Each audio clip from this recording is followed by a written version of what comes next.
بسم اللہ الرحمن الرحیم۔ صبر کسے کہتے ہیں؟ صبر کہتے ہیں کہ کوئی تکلیف دہ بات پیش آئے تو انسان زبان سے کوئی خلاف شرع بات نہ نکالے اور نہ ہی اپنے جسم کے دوسرے اعضاء سے کوئی خلاف شرع کام کرے، بلکہ اپنے آپ کو قابو میں رکھے اور نہ اپنی زبان سے پروردگار سے شکوہ کرے، نہ اعمال سے اس کی نافرمانی ہو، اور اگر غم، مصیبت، بیماری اور پریشانی کے باوجود بھی یہ کیفیت ہے تو یہ آدمی صبر کرنے والا کہلائے گا۔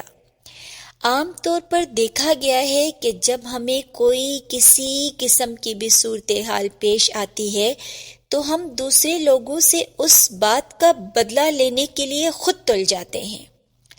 ایسا نہیں کرنا چاہیے، بلکہ صبر کرنا چاہیے، کیونکہ اللہ کے ہاں صبر کرنے والوں کے لیے بہت بڑا اجر ہے۔ اور اس کے لیے کیا حکمت عملی استعمال کریں کہ مثال کے طور پر کسی نے کچھ الفاظ کہہ دیے جو ہمیں ناگوار گزرے، ہم سوچتے ہیں کہ ہم اینٹ کا جواب پتھر سے دیں گے۔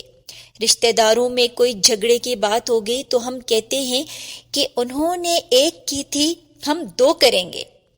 ایسی صورتحال میں اللہ رب العزت ہمیں ہمارے مخالفین کے ساتھ کھلا چھوڑ دیتا ہے کہ تم جانو تمہارے کام جانے، اگر تم صبر کرتے تو تمہاری طرف سے بدلہ لینے والا میں ہوتا۔ اب چونکہ تم نے خود قدم اٹھا لیا، اس لیے میں تمہارا معاملہ تمہارے اوپر چھوڑ دیتا ہوں۔ اس لیے بہترین حکمت عملی یہ ہے کہ جب بھی کوئی ایسی بات انسان کو پیش آئے تو اللہ تعالیٰ کے سپرد کر دے۔ اللہ تعالیٰ بہترین بدلہ لینے والا ہے اور صبر کرنے والوں کو اس بہت بڑا اجر دینے والا ہے۔